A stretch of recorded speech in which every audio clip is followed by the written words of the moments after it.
We will now go into our question and answer period, and each member will have 5 minutes.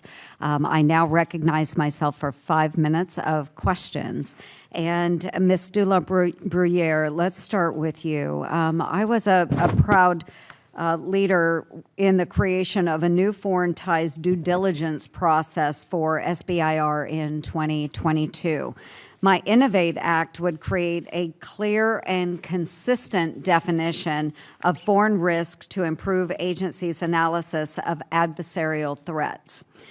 Which methods does China most commonly use to exploit technology of innovative startups, and how can we best restrict the flow of those taxpayer dollars to compromised entities?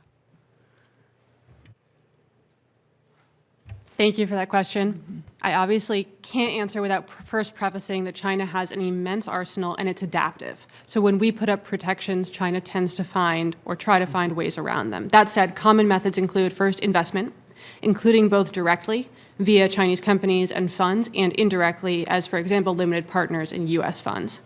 Second, China uses both customer and supply relationships as well as the information sharing that those create, and personnel. Including, as have been mentioned, talent programs, talent poaching, and embedding of personnel.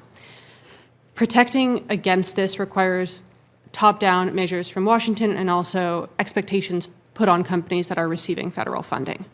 From the top down, general U.S. restrictions on Chinese investment and presence in the U.S. should be strengthened. For instance, CFIUS should be strengthened to respond to China's indirect investment methods as well as directed ones.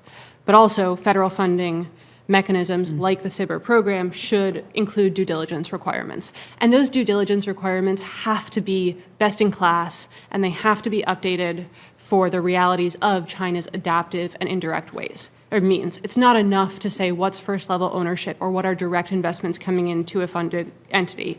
It's also not enough to say just what are its first-tier customers.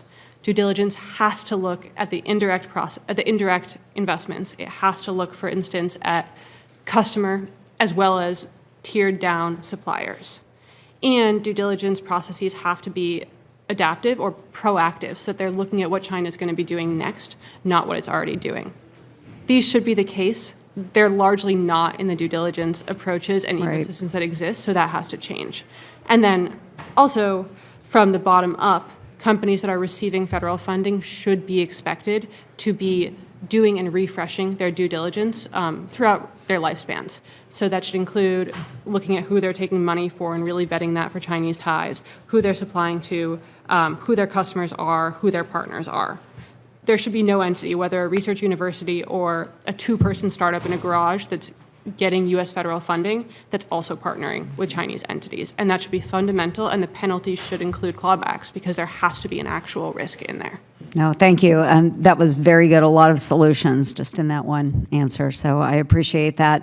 Dr. Hannas, in your testimony, you discuss how U.S. oversight officials often confuse legal with in the U.S. interest.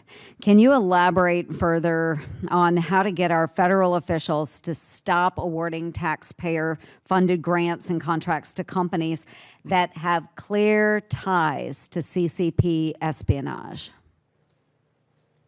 Simply said, but hard to implement, you need data and access to the data. Let me share a war story. Some years ago, I was part of a team reviewing bids of a large U.S. government contract. We had necked down some 200 bidders to a dozen and rank ordered them. And by pure chance, I noticed that one of the companies, which was in the top rung, was pitching a professor at a U.S. engineering college whom I remembered as a China Talent Program member who wrote software for China's bio industry. So we drew the money line just above that company. This is not the way to operate. The event should have happened by design, not luck. It's entirely possible for the U.S. government to build detailed lists of persons and venues affiliated with China's technology transfer programs against which grant proposals can be vetted. In fact, we spearheaded a pilot a few years ago that enjoyed some success, but access was restricted, it was limited, which didn't do corporate America much good. And thank you for that. It's a clear demonstration of why my Innovate Act strengthens the denial authority and provides clarity to our program managers that they can't move forward with awards if there are clear threats out there. So I really do appreciate it.